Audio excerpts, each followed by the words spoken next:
Ryan and I are in Lake City, Colorado. It's about 9:30 in the morning.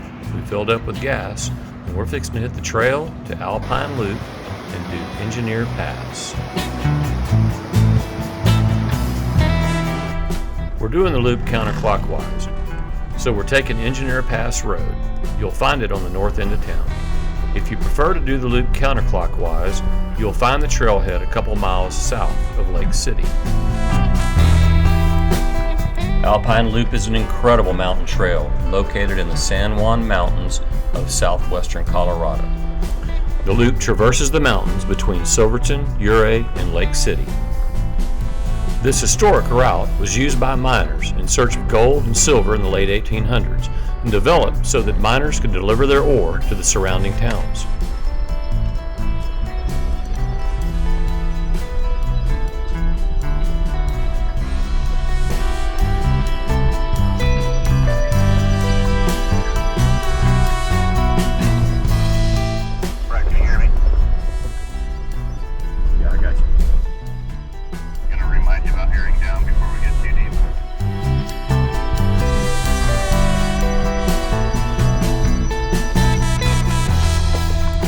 You have a narrow window to do the pass. It's only open between June and September and is closed the rest of the year due to snowpack.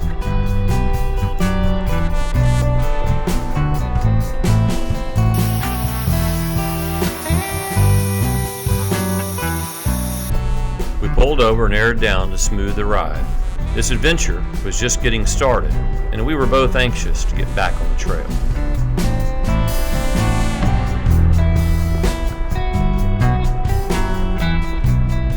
The first point of interest that you come to is the hardtack mine. Hardtack is more than 100 years old. The original intent here was to build an underground tunnel to deliver silver a quarter mile up the mountain. I don't know if that was ever completed, but the mine did support a small community from the 1890s up until 1930.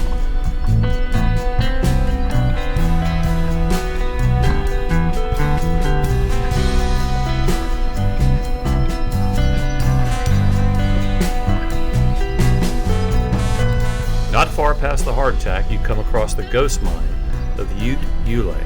The mine began in 1876 and operated on an industrial scale until 1903. Silver and lead was mined here, and mining continued sporadically into the 1960s as the technology to separate the ore improved. The community of Henson grew up around the mine and is responsible for the establishment and growth of Lake City, Colorado. What's up, buddy? It's a good place to stop and have a look around. Henson Creek was flowing nicely below, and it was really cool to see the old mining buildings that are still in very good shape.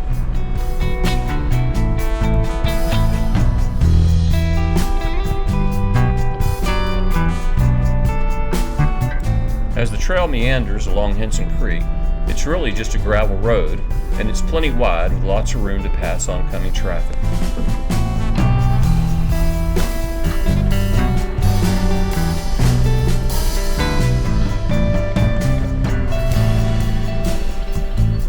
So, here come the deets. The Alpine Loop is about 65 miles long, and from Lake City to Engineer Pass is about 27.5 miles. It'll take between 7 and 8 hours to complete. If you're like us and like to stop often and take in the sights, plan for more time. But make sure somebody knows your travel plans and about what time you're going to be off the trail. Also, make sure you fill your tank before getting on the trail. There is no gas along the way. To do the full loop, you will need four-wheel drive. High clearance, yeah, it's recommended. Maybe not needed, but definitely recommended. It's going to be a long day, so bring some food, some drinks, and some water. Make sure your spare tire is good, and don't forget your jacket. I'd say recovery gear is optional, but it wouldn't hurt to have it just in case. I'd bring along a GPS and a map of the area as well. You're going to be in the mountains all day, and there's no cell service, so plan accordingly.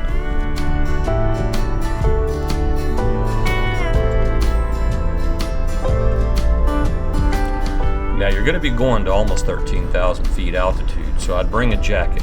Check the weather before you leave so you know what's ahead, and be prepared. The weather can change quickly in the mountains.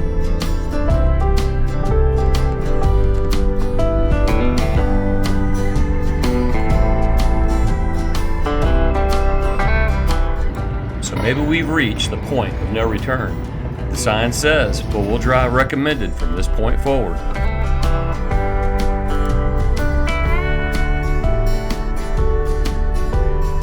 The Alpine Loop typically begins and ends in Lake City, but can also be accessed from Silverton or Ouray. To do the complete loop from either of those towns will add some distance and time to your trip.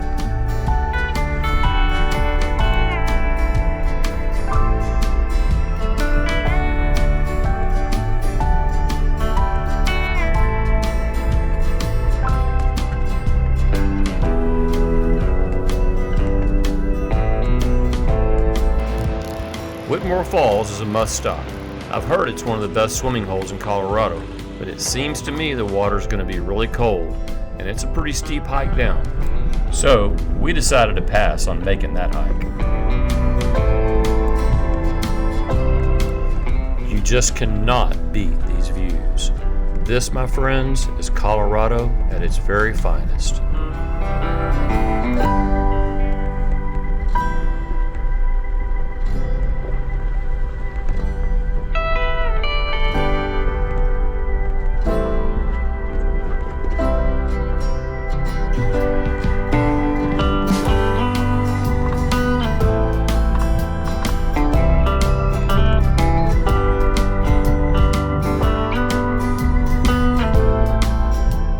Past Whitmore Falls, the trees are more sparse.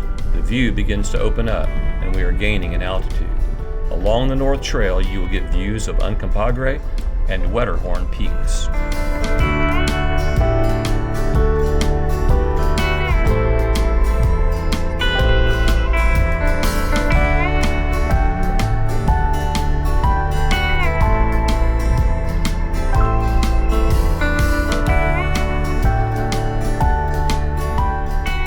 As we continue to climb, the scenery is definitely changing. We've gone up in altitude around 2,500 feet since we left Lake City, and we've been on the trail for about an hour and a half and making pretty good time. 11,555.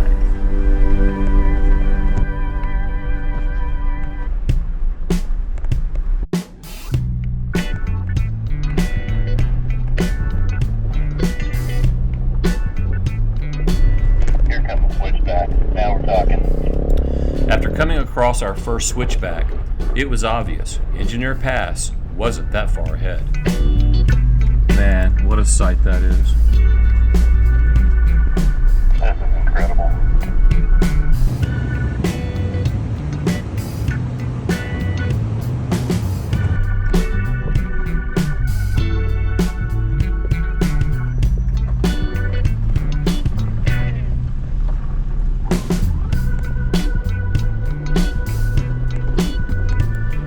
Going around another switchback, we were greeted with this view. Beautiful blue skies with mountains, snow patches still on them, and it won't be long until the snow season starts all over again.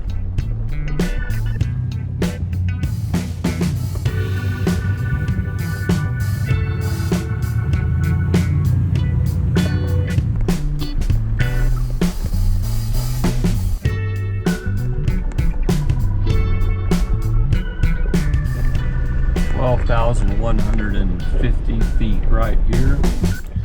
We've been on a shelf road for a pretty good while now, and the trail is narrowed, but there's still room to pass. You just have to watch for oncoming traffic, be courteous, and pull over and let them by. You're still in reverse, that's all.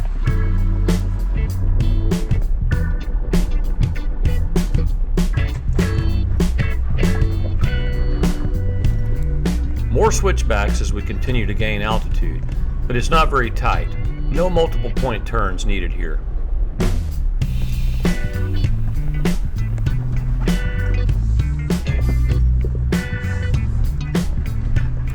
My overall assessment of the drive from Lake City to Engineer Pass is that it's not that difficult. It can be a little rough in some places and the road can narrow at times, but we never had a problem getting by oncoming traffic. So is the trail worth doing? Absolutely. It's an awesome drive with some interesting history, and the views are phenomenal. I would definitely do this trail again. I'm looking for the peak. I'll stop at the peak.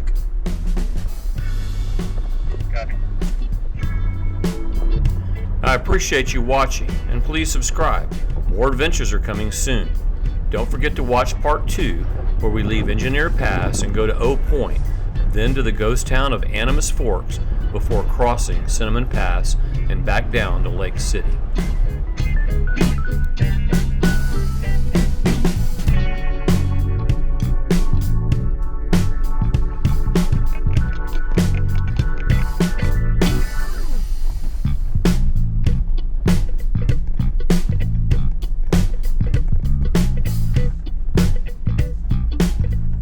As you come up on Engineer Pass, you reach an altitude of 12,800 feet. Stopping to have a look around and taking a few pictures, it's a must.